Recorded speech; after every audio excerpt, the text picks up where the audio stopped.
Welcome back અને મોટા સમાચાર કુખ્યાત ખ્યાતિ હોસ્પિટલનું વધુ એક કાંડ સામે આવ્યું છે। અમદાવાદના શાહીબાગના વ્યક્તિએ સારવાર લીધી હતી। ડ્રાઈવર તરીકે નોકરી કરતા આ વ્યક્તિએ સારવાર લીધી હતી અને સર્જરીના 6 માસ પછી પણ તેઓ વાહન નથી ચલાવી શકતા। અમદાવાદના શાહીબાગના બાબુ રાજનની સર્જરી કરવામાં આવી હતી। ચક્કર અને અશક્તિની ફરિયાદથી તેઓ ખ્યાતિમાં ગયા હતા તો કૌભાંડીઓએ એન્જિયોગ્રાફી કરીને બાયપાસ સર્જરી કરી નાખી।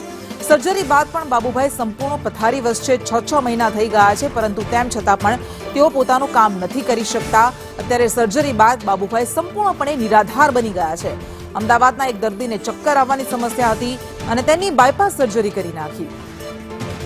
અમદાવાદની કુખ્યાત ખ્યાતિ હોસ્પિટલના એક બાદ એક અલગ અલગ કાંડ સામે આવી રહ્યા છે। તેમાં લોકોની ખોટી સર્જરી કરી દેવા હોવાનો જે આખું કૌભાંડ સામે આવી રહ્યું છે તેમાં અમદાવાદના શાહીબાગ વિસ્તારમાં રહેતા બાબુભાઈ પણ ક્યાંક છેતરાયા હોય તેવી અનુભૂતિ તેમને થઈ રહી છે। કારણ કે તેમને માત્ર ચક્કર આવતા હતા અને તેઓ ખ્યાતિ હોસ્પિટલમાં બતાવવા માટે ગયા, જે ચેકઅપ કરાવવા ગયા અને ત્યારે ખ્યાતિ હોસ્પિટલ દ્વારા તેમની સારવાર જે કરવાની હતી તેમાં સીધી તેમની બાયપાસ સર્જરી કરી નાખી। અને હવે બાબુભાઈ છે કે જે પહેલા તો જ્યારે હોસ્પિટલ ગયા તે પહેલા તે ખૂબ સ્વસ્થ હતા અને તેઓ ગાડી ચલાવતા હતા, જે વ્યવસાય તેઓ ડ્રાઈવર છે, ડ્રાઇવિંગ કરે છે, પરંતુ જ્યારથી સર્જરી કરાવી છે બાયપાસ સર્જરી ત્યારબાદથી તેમની હાલત અત્યંત ગંભીર થઈ રહી છે અને અત્યારે હાલ તેઓ માત્ર પથારીમાં આરામ કરી શકે છે તે પ્રકારની પરિસ્થિતિ છે। તેમની સાથે જ વાતચીત કરીશું। બાબુભાઈ, ક્યારે તમને હોસ્પિટલ લઈ ગયા ત્યારે શું થતું હતું અને ત્યારબાદની પરિસ્થિતિ કેવી છે?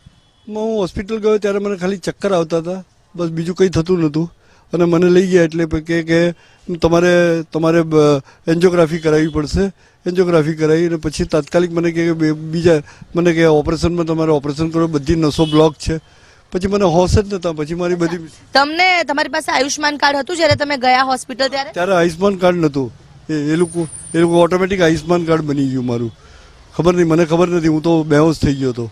પછી બાયપાસ સર્જરી કરાઈ પછી કેવી શરીરમાં તકલીફો છે અને શું લાગે છે કે ખરેખર શરીરમાં આપને જરૂર હતી આ સર્જરીની? ના, મને એવું લાગે છે મારે જરૂર નથી। મને પગમાં સોજા આવે છે, ચાલી નથી શકતો અને મને બહુ વીકનેસ છે। મને પગમાં સોજા બધે આવે છે, જો અહીંયા બધે, અને મને વીકનેસ છે। આ બધું બ્લેક થઈ ગયું બધું અહીંયા, આ બધું બ્લેકનેસ આવી ગઈ અને મને ચાલી નથી શકતો, કોઈ કામ કરી નથી શકતો અત્યારે।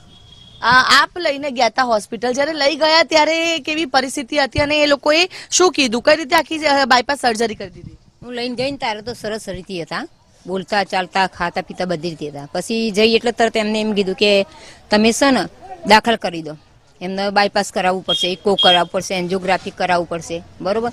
એટલે મેં દાખલ કરી દીધા। દાખલ કરે એટલે એમને રિપોર્ટો કર્યા પછી એન્જિયોગ્રાફી કર્યું, ઇકો કર્યા પછી એન્જિયોગ્રાફી કરી। એન્જિયોગ્રાફીમાં મને બતાવી કે જો આ બધી નળીઓ બ્લોક છે। તમને લાગે છે કે તમારા હસબન્ડને ખરેખર બાયપાસ સર્જરીની જરૂર હતી કે પછી ખોટું ઓપરેશન કર્યું એવું લાગે છે? આમ તો નથી, એવું જ લાગે છે, જેમ કે હરતા ફરતા ચાલતા બોલતા ખાતા પીતા બધી રીતે હતા, પણ એકદમ જ બતાવવા લઈ જાય એટલે કે બાયપાસ કરાવવું જ પડશે એમ, અને એ પછી તો પૂછા બેસી ગયા।